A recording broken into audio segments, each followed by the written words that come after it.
손에 피어난 상상 야릇한 떨림 미지의 환상 서로를 비추는 거울 속에서 플라스틱 K의 새로운 나를 봐 너를 통해 발견한 숨겨진 나 뭔가 느낌이 쎄해서 SM 플레이 관련 판결문을 6권 정도 읽었어요. 어지간히 이거 뭐 사람이 싫어질 정도인데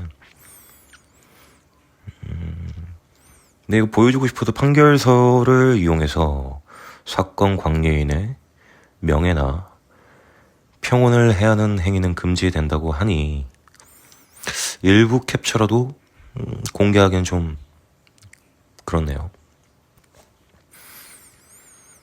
근데 이 내용들을 대충 한번 봐봤어요. 보니까 대충 좀 이런 식인 것 같아요.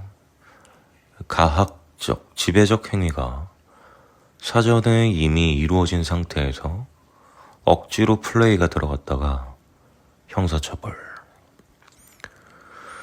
또 이제 연인 사이라도 감정이 나빠지거나 골이 나 있는 상태에서 억지로 플레이했다가 형사처벌. 또 뭐 직성 만남이든 뭐든 SM 대화를 오픈마인드로 했다 치고 좀 꼴릴 거 아니에요? 서로. 그럼 이렇게 생각하죠. 이제 해도 될라나? 하고 몰래 자는 틈에 떡각 잡다가 형사처벌. 이 연관범죄로는 당연히 뭐 성범죄로 처벌받긴 할 텐데 문제는 이제 추가범죄로 엮이더라. 만약에 이제 플레이했다가 이제 허리띠로 채찍질을 하시면 그거 특수폭행되고 채찍이 무서운 무기죠. 아파요. 그리고 또 이제 또 하다가 흥분이 되니까 이제 폰카 켜서 이제 촬영하다가 이제 그만하라 그랬는데 또 안 멈춰서 이제 또 그러면 이제 불법 촬영 되겠고 또 여기에 이제 또 뭐 감정이 이렇게 저렇게 뭐 돼서 뭐 추가로 감금이나 이제 스토킹 이쪽으로 또 가기도 하네요. 그러니까 이게 대체 이제 서로 뭐 하는 짓일까 싶은데 처음엔 이제 좋아서 만나놓고 다 같이 파멸의 길을 가는 느낌이랄까. 근데 이제 판결문 중에 인상 깊은 내용이 있었어요. 여러 정황을 비춰보았을 때 피해자가 내켜하지 않음에도 피고인이 고집을 부려 두 사람이 한 번도 시도해보지 않았고 그 전에 상호 합의가 충분히 이루어지지도 않은 가학적인 성관계를 가졌다는 사실은 쉽사리 수긍하기 어렵다. 뭐 SM 플레이에 대한 이미지가 떠오르잖아요. 뭐 야동이나 뭐 사진들 연상되는 이런 것들. 그걸 이제 해보고 싶은 호기심은 뭐 이해가 되죠. 충분히.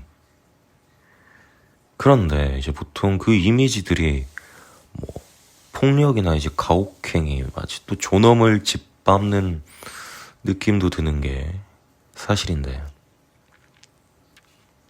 또 이제 또 어쨌든 우리가 합의하지 않았냐. 이건 단지 역할극이다, 플레이다. 그래서 이제 허용하는 사람도 있고 분명히 뭐 예를 들어서 스팽킹을 오지게 당하면서 이제 엉덩이 시퍼렇게 부풀었을 때 그 강렬한 기억이 흥분으로 각인돼서 이제 그 정도의 자극이 없으면 이제 할 수가 없는, 할 맛이 안 나는 하는 건지 아닌지 그런 사람도 있으니까. 그럼 이제 그 사람이 이제 만나는 사람이 말을 할 수는 없고 나랑은 다르게 이제 평범하고 일반적인 성의식을 갖고 있는 사람이라면 침대에서 만족이 안 되는 거겠죠. 제발 막 때려달라 그러면 솔직히 겁나지. 게다가 이런 특수한 경우가 일반적인 경우는 또 아니고, 이런 걸 기대해서 억지로 한다거나 혹은 상대방이 이제 심리적으로 취약해진 틈을 타서 취약해질 대로 취약해지고 너덜해질 대로 너덜해진, 이제 그럴 때면 이제 가스라이팅이 들어가죠. 이제 그 가스라이팅에 가학적인 성행위로 이어지게 되는 그런 그림이 그려집니다. 이게 별일 아닌 것 같은데 당해봐야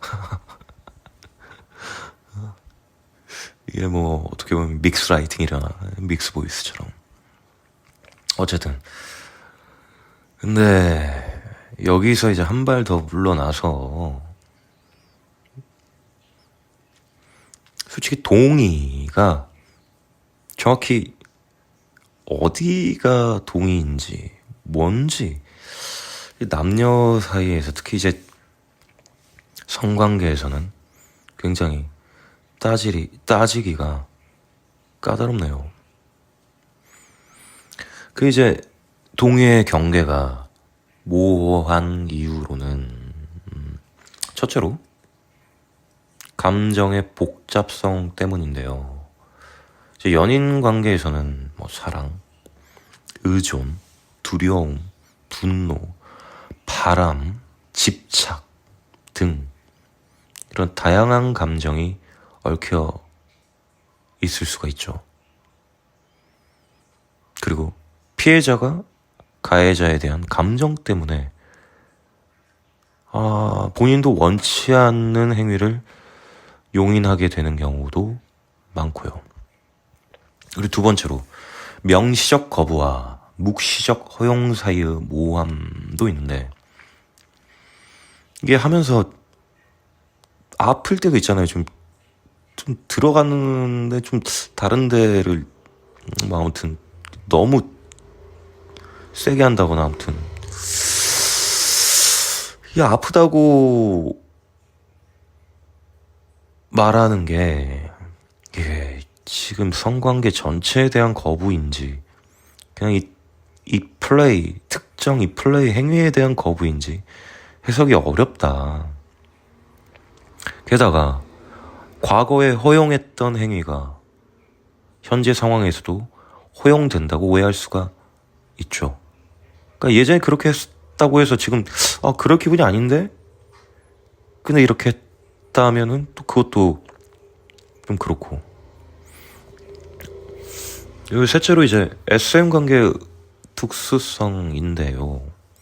SM 관계에서는 거부나 아픔의 표현이 때로는 역할극의 일부가 될 수가 있으니까, 이게 진짜 거부인지 그냥 단지 연기된 거부인지, 그러니까 하다가 그냥 나오는, 뭐 그럴 수 있잖아요. 지금 좋으면서 이러는 건지 아니면 진짜 싫은 건지 서로가 헷갈려. 이게 구분하기가 어렵죠. 특히 이제 명확한 안전 단어가 없다면 이 경계는 더욱 불분명합니다. 넷째로 과거 행동 패턴이 미치는 영향인데, 한번 SM을 받아들인 사람한테 이후에도 계속 같은 행위를 기대하게 되죠. 이건 그러니까 이전에 폭력을 수용했다고 해서 항상 수용한다는 의미는 아닌데, 이 점을 간과하기가 쉽다. 제가 변호사가 아니니까 법적인 부분을 더 이상 언급하긴 좀 그렇고 의미도 없고, 어떤 관계적인 부분만 봐볼게요. 제가 생각했을 때 대체로 문제가 되는 관계의 특징은 꼭 뭐 SM 플레이를 떠나서 평등하지도 투명하지도 않은 어느 한쪽의 상대방에 대한 일방적인 지배적 관계였을 때로 보입니다. 만약 이제 그런 상태에서 SM 플레이가 들어가게 될 경우에는 뭐 충분히 정말 일어나서는 안 되는 일이 벌어지기도 하겠죠. 그럼 거의 삶이 망가져 버리니까 다시 일어나기가 굉장히 힘들겠죠.